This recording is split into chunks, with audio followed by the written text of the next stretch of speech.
Cette émission est une présentation de Napa Pièces d'auto.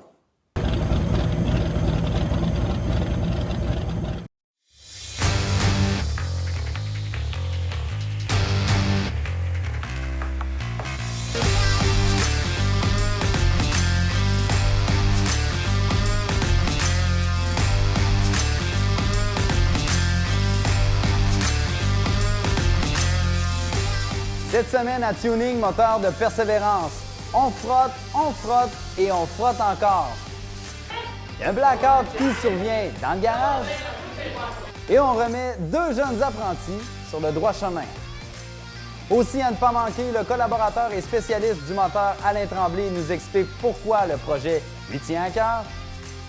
Et l'historique du hot rod expliqué par les références du hot rod au Québec, Daniel Raymond. Tuning, ça commence maintenant. Le mercredi, c'est le jour tuning. Au même titre qu'un emploi, les jeunes doivent entamer chaque journée avec la motivation et le sourire. Car après tout, la plupart de ces jeunes préfèrent de loin être au garage que sur un banc d'école.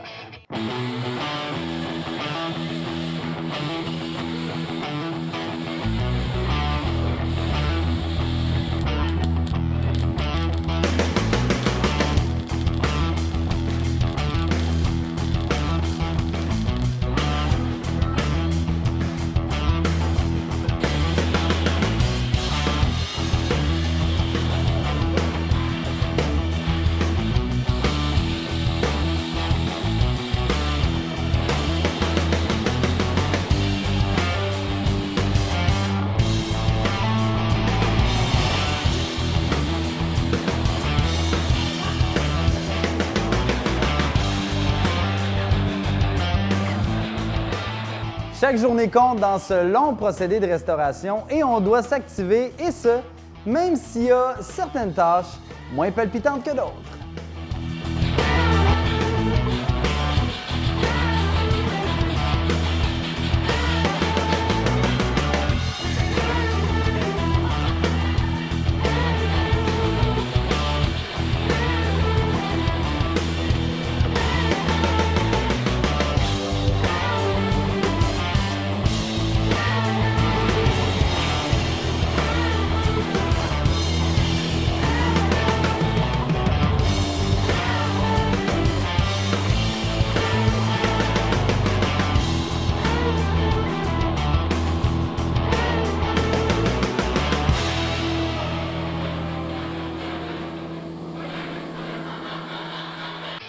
Je dois vous dire que les jeunes m'impressionnent. J'en reviens tout simplement pas.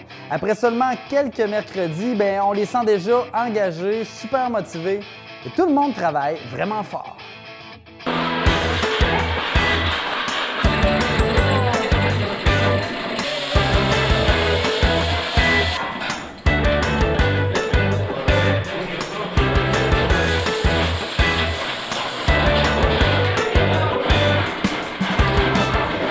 D'un côté, il y a les gars qui frottent les portes pour les décaper complètement.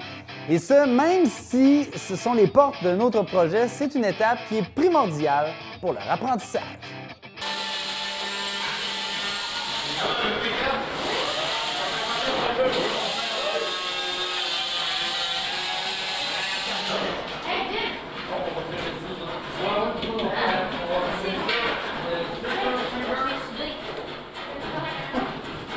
Et de l'autre côté, les filles, elles, frottent et essaient d'enlever le plus de rouille possible sur la cabine du pick-up.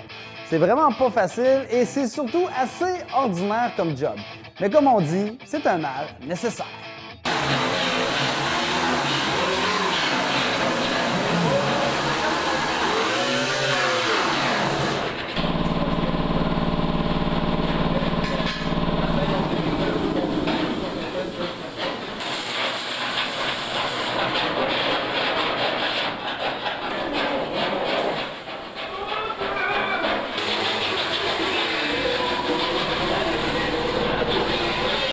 Le spécialiste du moteur, Alain Tremblay, nous explique en détail le but de la manœuvre. Ah, là, on est sur le nettoyage, la préparation du body. Dans le fond, c'est les parties On va garder rien qu'une partie. Ce qu'on nettoie, dans le fond, c'est la partie qu'on va garder. Il y a des parties qui vont être enlevées, qui vont être remoulées à la bonne forme, dans le fond, parce que là, on n'a pas tout à fait le bon d'arrière pour le modèle qu'on fait, là. La partie avant, ça, c'est correct, c'est la bonne partie, mais en arrière, on va modifier ça un peu. Comme de raison, on fait tout le temps des petites modifications. C'est rare qu'on garde ça stock. Fait que là, ben, avec eux autres, on est en train de nettoyer pour les parties qu'on va garder, mettre ça sur le fer pour que ça soit prêt sur le primer. On va mettre un genre d'acide aussi pour finaliser de sortir la rouille de là-dedans. Après ça, un coup que ça va être fait, on va être bon pour mettre les apprêts qu'il faut, les primeurs qu'il faut pour partir pour la peinture par après. Tout le monde est en feu et bien occupé quand soudain, boum! Blackout dans le garage, il fait noir, on voit plus rien. Ou presque. Petit problème technique. Là, toutes les fois qu'on se connecte, dans cette petite portion du paysage, nous avons la terrible surprise que tout... Hey. En soudant, la pieuvre a fait sauter le breaker. Bon, c'est des choses qui arrivent, on rallume la switch, puis tout le monde se remet au travail. Les affaires de même, ça arrive, même au meilleur. Surcharge au niveau du breaker. Cette portion-là du garage, tout est sur le même breaker. Puis là, j'ai fait une erreur, j'ai pris la botteuse sur le même circuit, fait qu'on a tout perdu. Maintenant, je vais juste changer de prise de courant, puis le tour est joué. Maintenant, la structure ou le frame en bon français, c'est comme la base du projet. Il faut comprendre ce qu'on fait et dans ce dossier-là précisément, c'est toujours mieux d'y penser 2 fois plutôt qu'une avant de faire quoi que ce soit. Là, l'outil qu'on prend pour couper les morceaux n'est pas tout à fait juste. Les angles sont pas parfaits. Fait que là, si je veux avoir un parallélisme entre celle-là et celle-là, regarde, vois-tu, là, je tombe, je suis à peu près un quart de pouce ouvert. Exact. Donc, ça implique qu'il faut que je l'enlève sur le talon. Et on avait comme genre prévu le coup, cette raille-là ici, là, celle-là qui va servir pour accoter la boîte, est beaucoup trop longue. OK. Fait que là, on a du gap. On a du gap en masse. En masse, je pense qu'on a 14 pouces de trop. Qu'on va couper juste à la fin pour être sûr d'être flush à la boîte. Parce que là, c'est tout sur mesure. Fait qu'on veut faire une boîte qui va être proportionnelle au cab en avant. Vu que c'est un king cab, on peut pas. Il n'y en a pratiquement pas des king cabs dans les hot rods de même. Là. Camion, je parle. Ouais. Fait que là, on s'arrange pour avoir une boîte qui va faire du sens. Tu sais, pas se ramasser avec une petite boîte toute petite avec un gros cab. Ça doit être lettre. Là, on essaie de jouer avec nos proportions. C'est pour ça qu'on les a fait plus long. Cette année, le projet est très différent des éditions précédentes. Il va y avoir énormément de tôles à plier. Et compte tenu que la tôle, ça se plie un petit peu mieux à la machine qu'à la main, bien les deux Christians se sont organisés pour avoir les bons outils en main. Il y en a une qui tourne dans un sens, puis l'autre, elle tourne dans l'autre. On le passe dedans. Puis...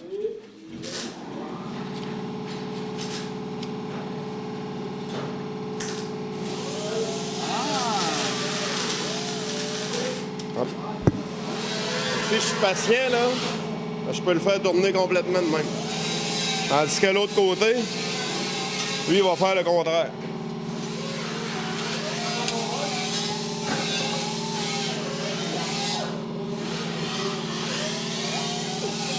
Pour sculpter les tôles, dans le fond. Puis là, il faut que ça soit solide. C'est pour ça qu'on a fait un pied. On va le visser dans le ciment là-bas tantôt.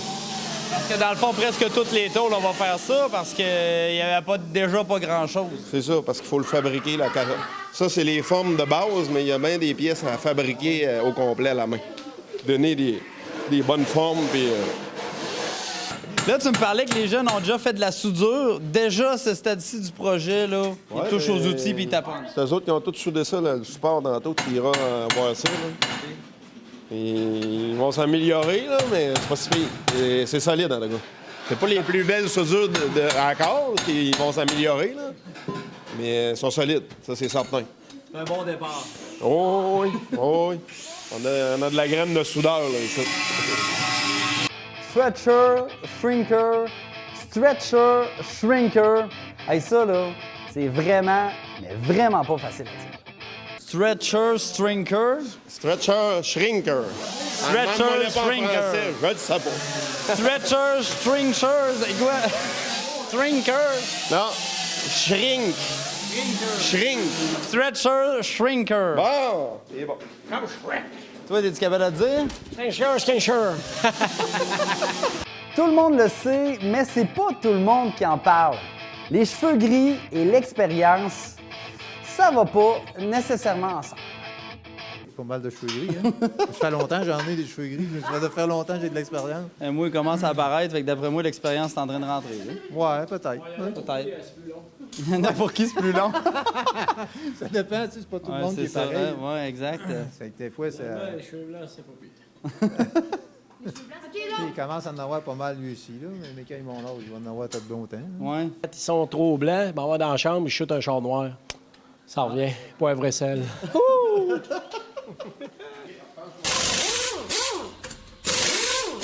Mon nom, c'est Alain Tremblay. C'est moi qui est président de Airflowtech, ma compagnie qui a été fondée en 2001. Ce qui consiste à la haute performance et modification de moteurs de tout genre, de culasse, qu'on appelle porting de tête. L'endroit, présentement, là, je suis à Beaupré, au 11 280 boulevard Saint-Anne, à Beaupré.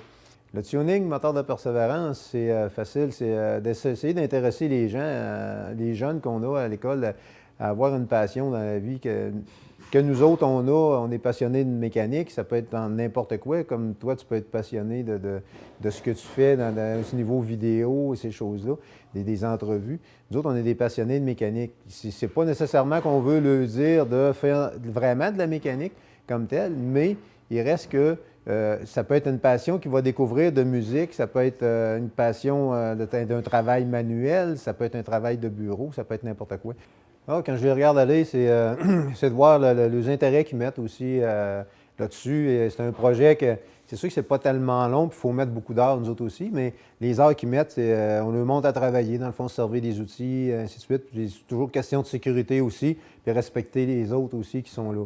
Parce que des fois, une gang de jeunes, même ensemble, il ne faut pas trop les laisser aller trop lousse, parce que des fois, ça se tiraille un peu, mais à date, on a pas mal tout le temps eu des belles gangs à toutes les années depuis le temps qu'on le fait.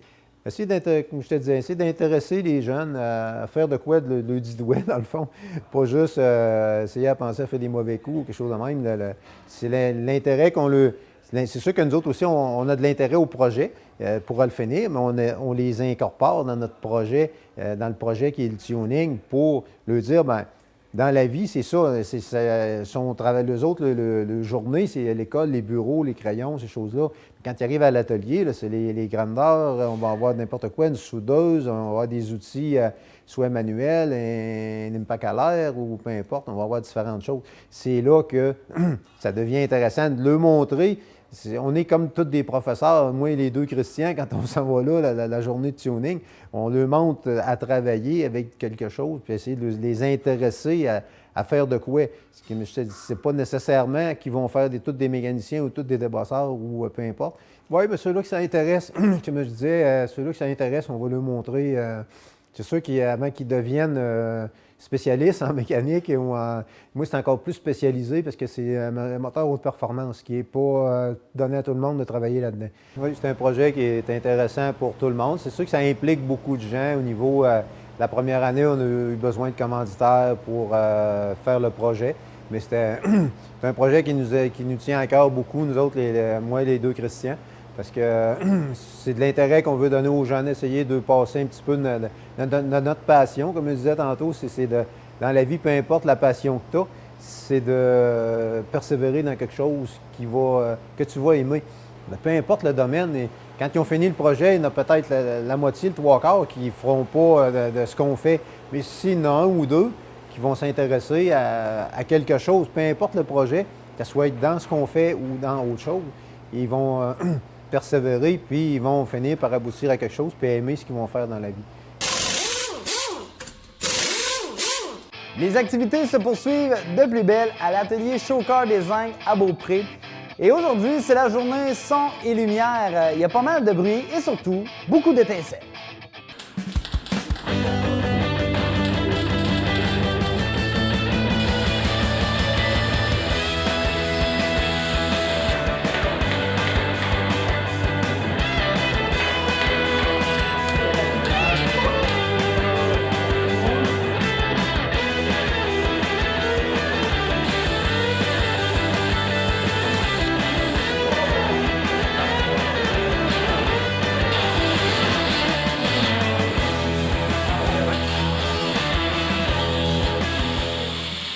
Les opérations sont divisées en 3 équipes. Tout d'abord, la première équipe s'affaire à l'alignement de la porte du vieux Ford. Et moi, je peux vous affirmer, sans me tromper, que ça, c'est vraiment pas une porte. On part du firewall. Comme tu peux voir, on n'a rien d'autre pour se partir. Il nous manque beaucoup de pièces. T'sais. Fait que là, on va être obligé de fabriquer beaucoup de pièces. Fait que là, ce qu'on fait, c'est qu'on veut mettre les portes pour essayer de s'aligner à savoir si notre joint va être extérieur comme un vrai 1930 ou face à face comme les chars récents ou les chars à partir des années 40 étaient toutes flush. Il n'y avait pas d'overlap qui appelle. Autrement dit, ton cadre est comme ça, la porte, elle dépasse. T'sais. À cette heure, ben là, ils les mettent à leur place. Fait que là, je veux partir de là, puis après ça, m'en aller par en arrière. On ajoute la porte avec les pentures fixées. Puis après ça, on s'en va vers l'arrière. On va couper le câble de Murray qu'on a eu.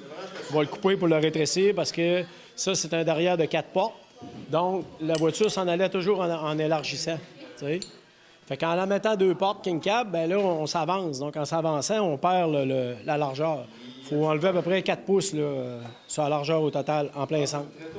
La deuxième équipe, elle, se concentre sur le frame. Et leur mission, c'est de lui donner une courbe. Et ça semble vraiment pas évident. Ça, on va se prendre une mesure avec un coin là, comme ça. Si je mesurerais de là à ta ligne, on mettrait la ligne en bas comme ça. Tu vas couper dans le fond, dans ta ligne, pareil, Ça. avec le placement. Comme ça. Puis là, en haut, il faut se trouver un repère en quelque part. On va se mesurer, comme je te disais, du bout. Jusqu'à temps. On va suivre une ligne, là, ici. Comme ça. On va se mettre une ligne à l'écart. Ça, c'est notre mesure. C'est à 14-15 pouces. Il faut donner la forme. Il faut donner la forme des deux côtés parce qu'on le coupe. On coupe un bord à fouet. Fait que là, il faut avoir notre épaisseur égale là, le plus possible. On s'en va un petit peu en amincissant. Le bout va être vraiment arrondi pour donner vraiment un look comme si c'était fait comme ça. Là, nous autres, vu qu'on a des morceaux carrés, mais pour arriver avec ce qu'on veut faire, là, on n'a pas le choix de trafiquer un peu puis se faire un gabarit pour essayer de se reproduire tout le temps pareil sur les autres parties, comme on a fait tantôt. Puis même, il a fallu se recorriger un petit peu avec l'équerre parce qu'il nous en manquait une petite affaire. La gang est justement en train de se faire un gabarit pour s'assurer que la courbure de la structure soit pareille d'un côté comme de l'autre. Admettons que l'idéal, c'est pas mal ça. 12 pouces, on serait pas mal. Oui. C'est ça.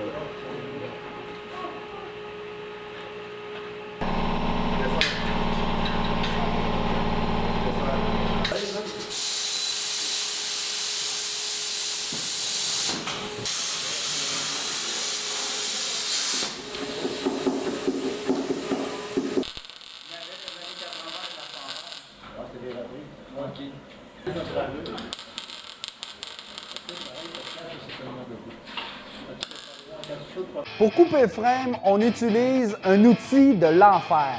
On découpe au plasma et avec ça, il faut vraiment faire attention, il ne faut vraiment pas se mettre les doigts là parce que ça coupe vraiment beaucoup.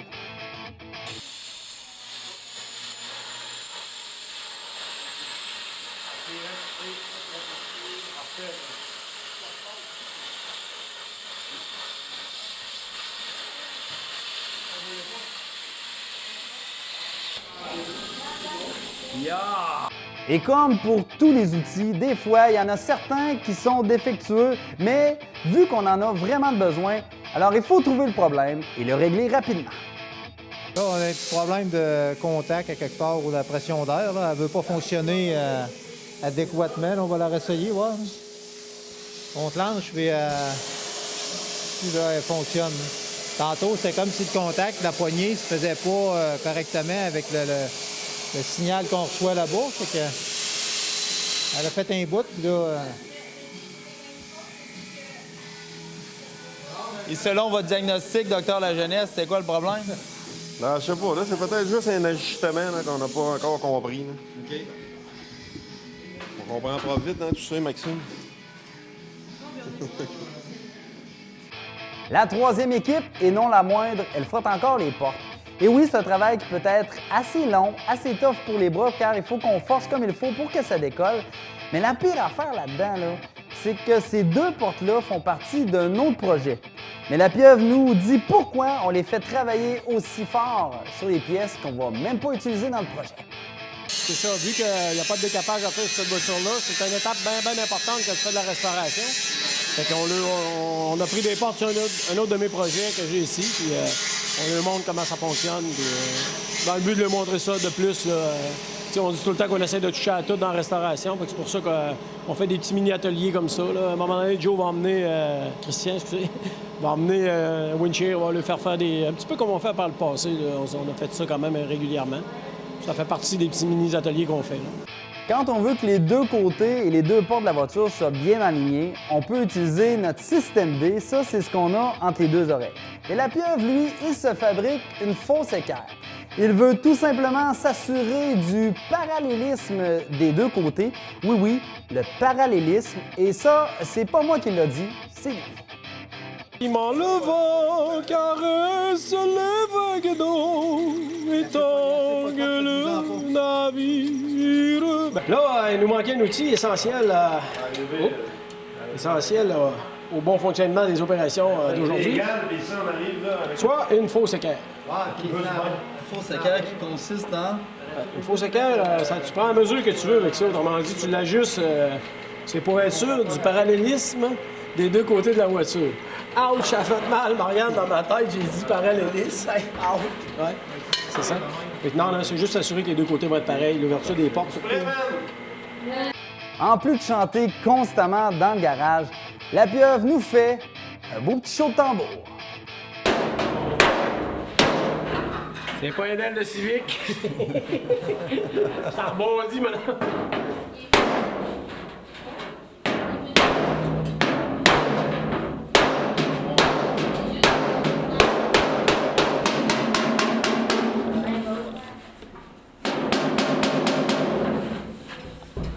Et voilà! La visualisation, c'est super important, ça je vous l'ai déjà dit. Mais Christian Fortin, lui, il est passé maître dans ce domaine-là et il s'imagine déjà au volant du camion.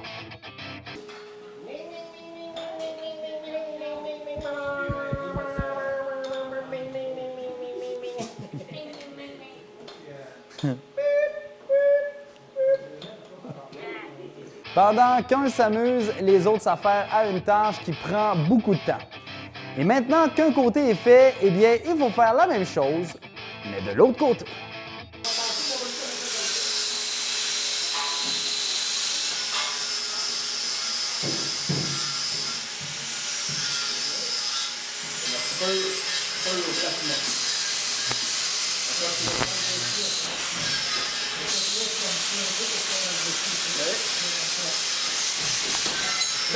Hein?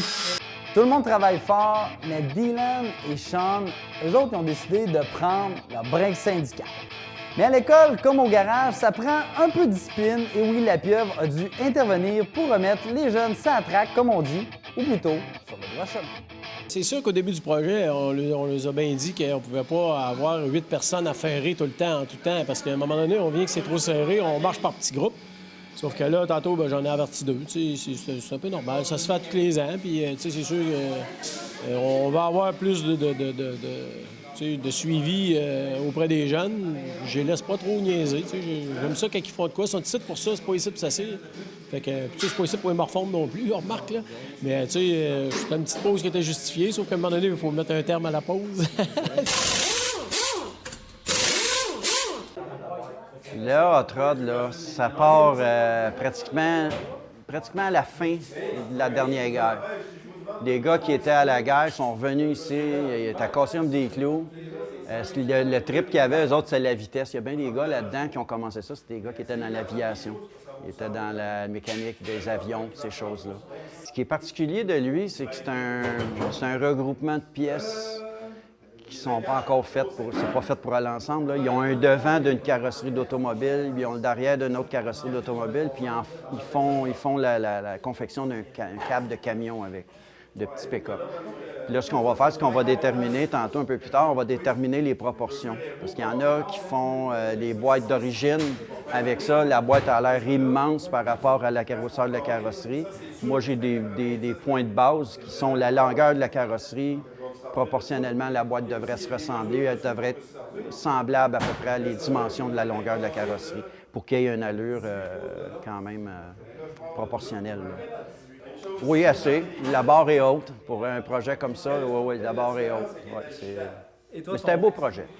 C'est de les guider un peu dans le...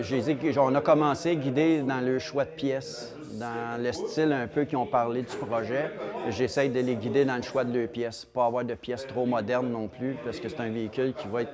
Il parle un petit peu aéronautique, là, c'est encore un secret, parce que ça va se savoir dans les semaines à venir, le style final, mais c'est de les coacher, les guider. Vu que c'est leur premier, bien, les installations de suspension, l'axe de direction, comment installer ça, les suspensions, les gardes au sol, il y a plein de choses, là, l'installation de la colonne de direction. Le projet qu'ils ont avec les étudiants, là, je trouve ça fameux. Quand ils m'ont parlé de ça, écoute, j'ai trouvé l'idée fameuse. Puis ça devrait se faire partout à la grandeur de la province. Je pense que ça va peut-être donner un coup de pied dans le cul, excuse-moi l'expression, à des jeunes qui n'ont peut-être pas de but. Tu sais, là, moi, je continue à faire ces projets-là, justement, parce que ça me prend un but. Il faut tout le temps jaillir quelque chose, un projet en fonction, sinon je trouve ça aberrant un peu. Tu sais, il y a des choses dans la vie, il faut que tu t'accroches. Il y a des gens, c'est de la peinture, il y en a, c'est de la chasse, de la pêche, le golf. Il faut que tu aies une passion. Je trouve que ça, là, il y a une très belle opportunité. Puis la province de Québec devrait avoir des programmes comme ça pour expliquer aux jeunes qu'il faut bûcher dans la vie. Tu n'as rien pour rien dans la vie. Ça va être une belle expérience, je pense. Mais ils voient au début que ça a l'air. Mais qu'il finit, là, que ce soit fini, puis qu'ils dévoilent ça au public, wow, c'est quelque chose. J'aurais aimé pouvoir avoir cette occasion-là, cette opportunité-là quand moi j'étais jeune. J'aurais adoré ça. J'ai commencé jeune à picosser là-dedans, pareil, mais j'aurais aimé ça participer à un projet comme ça, là, près de chez nous. Ça prend quelqu'un qui est prêt, qui est ouvert, puis qui est prêt à faire des concessions aussi. Il faut qu'il y ait du temps à mettre là-dessus. Là. Tu as plein de choses à apprendre. J'apprends encore aujourd'hui. Comme je te dis, chaque projet est unique. Fait que...